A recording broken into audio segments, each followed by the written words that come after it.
भाई जी ने किन्ने दा बच्चा बेचना है? भाई दोनों बच्चा सिर्फ 20,000 रुपया दे देवांगा मैं। यार ये बच्चा 50,000 का है, तू 20,000 का क्यों बेच रही है? बस भाई जरूरत है इस वजह से बेचता हूँ। अच्छा यार ना मैं तो नहीं 10,000 दे सकना, इस तो ज्यादा नहीं। नहीं भाई मैं इन्हें तो नहीं दे सकता। चल ठीक है, मैं इस तो ज्यादा नहीं ले सकता।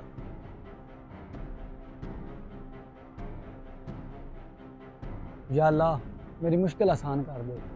अगर ये बच्चा बेच गया ना मेरा सारा मसला हल हो जाएगा। भाईजान अब बच्चा बेचना है भाईजान। अच्छा था माशाल्लाह तेरा सोना है यार, किन्ने को दा बेचना है?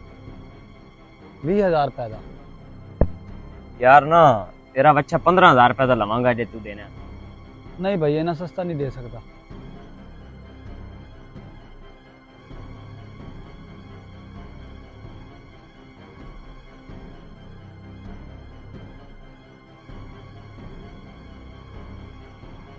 और भाई बच्चा बेचना ही। हाँ जी भाईजान 20,000 रुपया दे देवांगा। बच्चा तो 50,000 ਦਾ 20,000 ਦਾ क्यों दे ਰਿਹਾ? ਮੈਨੂੰ लगता ਇਹਦੇ ਵਿੱਚ कोई नुकस होना है। भाई ਇਹਨੂੰ कोई मसला तो नहीं ਜਿਹੜਾ तू एडा सस्ता बेच रहा है? नहीं भाईजान इन्हू कोई नुकस नहीं है। मैंने सिर्फ मजबूरी है कि मेरी वालदा बीमार है तो मैं उनका इलाज करवाना है, जिंदी वजह से मैं सस्ता बेचता पिया। यार मैं बच्चा तेरे को खरीद ਤਾਂ ਲੈਣਾ, लेकिन मैं ਤੈਨੂੰ ਇਹਦਾ 20,000 नहीं दे सकता। मैं ਤੈਨੂੰ ਇਹਦਾ 30,000 रुपया देवांगा। 30,000? भाईजान तुम मजाक तो नहीं कर रहे? नहीं यार मैं मजाक नहीं कर रहा। ये बच्चा 50,000 रुपए ਦਾ है, मैं ਇਹਨੂੰ 30,000 दे रहा। ये मेरे ज़मीर के खिलाफ है। यार ये बच्चा मैं तेरा ना 30,000 ਦਾ नहीं 50,000 ਦਾ खरीद लेना। चल ठीक है भाई दे पैसे।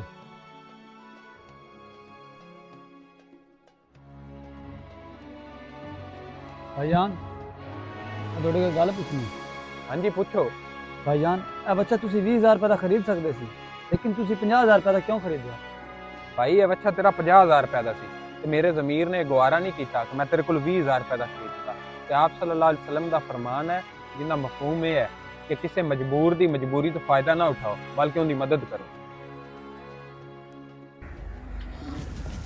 भाई जी तेरे रंगे लोग इंसानियत की असल मिसाल हैं। तुसा मेरी जिंदगी का बोझ हल्का करता है। या अल्लाह ਇਹੋ ਜਿਹੇ ਲੋਕਾਂ ਨੂੰ सलामत रख ਜਿਹੜੇ ਕਿਸੇ ਦੀ ਮਜਬੂਰੀ ਨੂੰ ਸਮਝਦੇ ਨੇ ਤੇ ਉਹਨਾਂ ਦੀ ਮਦਦ ਕਰਦੇ ਨੇ। किसी की मजबूरी का फ़ायदा ना उठाएं। सच्चाई, ईमानदारी और ज़मीर की आवाज़ इंसान को दूसरों के दिल में जगह देती है। नबी करीम सल्लल्लाहु अलैहि वसल्लम का फरमान है, अपने भाई के लिए वही चाहो जो अपने लिए चाहते हो।